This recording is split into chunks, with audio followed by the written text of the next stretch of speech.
Coverage continues here at the 2019 NHL Draft with the panel presented by Sport Chek. Tony Brar here alongside Bob Stauffer and Jack Michaels. The Edmonton Oilers get their man 8th overall in 6'3" Swedish defenseman Philip Broberg. Bob, Jack, you guys called it. Well, kind of. We got Broberg, but we missed a couple of the other picks. I don't think we thought necessarily 2 weeks ago that Kirby Dach would end up going number 3 or that Moritz Seider would go 6 to the Detroit Red Wings. But, you know, given Ken Holland's track record and success with Swedish players historically, and then the performance out of Broberg at the World U18 Championships en route to leading Sweden to the gold medal, this was a guy who kind of worked his way back into the top 10. And, yeah, I think we both thought he was a distinct possibility there, but there were some other really good players there. He started and finished his year well, and he started his year in Edmonton, and he's going to finish the year in Edmonton, starting the year with an excellent performance as Sweden took silver at the Hlinka Gretzky Cup, of course, an event that was played in Edmonton. He shined there. Then playing against men for the first time, by some people's standards, had a quiet season, at least offensively. But then again, at the World Under-18s, I mean, not only helping Sweden to the gold medal, but he was named the best defenseman at that tournament. I mean, that's going to make a nice closing argument to be a top 10 pick. And what I found interesting in talking with Ken, as Bob mentioned, there were a couple of surprises in the top 7, and there were a couple of U.S.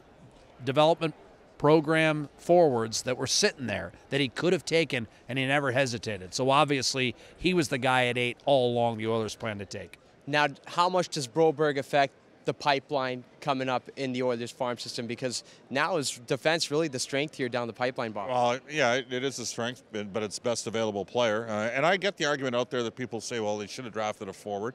Maybe things have changed a little bit in a cap system, but I think you have to defer to the general manager and his staff when the GM's won 4 Stanley Cups and had the run of success that he's had and the success he's had out of Sweden. And the other thing is, Swedes are good. You know, Swedish defensemen, they tend to be pretty good. They tend to fit in pretty well in teams.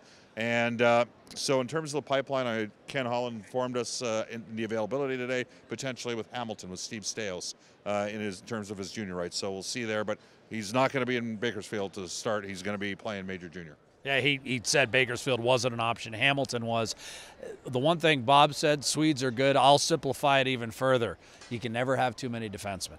And the Oilers now have a nice, healthy stable of prospects. And there's also 6 rounds left in this draft. And there's a multitude of picks held by a number of teams that could impact whether or not Edmonton maybe adds to the haul that they have upcoming on day 2. Jack, you also referenced the 2 teams that played in the Stanley Cup final as well, and the Blues and Bruins as well. What were we talking about? Strength and speed. And Broberg has both. He's 6'3", 205, and he turns 18 on Tuesday. This is a guy that's still going to fill out. Speed and size, that's a nice combination, especially on your back end. Gentlemen, the Oilers pick at 38 very quickly. What can we expect from day 2? I wonder whether or not I'm going to be interested to see what happens with Jesse Puljujärvi. I wonder whether or not there's a potential deal that could be made for picks. I mean, Carolina's got 3 second-round picks. You know, Brett Leeson for me is still sitting at 38. And Matthew Robertson is also still sitting out there, not drafted in the first round. Those are 2 guys that Bob and I, and some would accuse us of some wishful thinking, but he may be there at 38.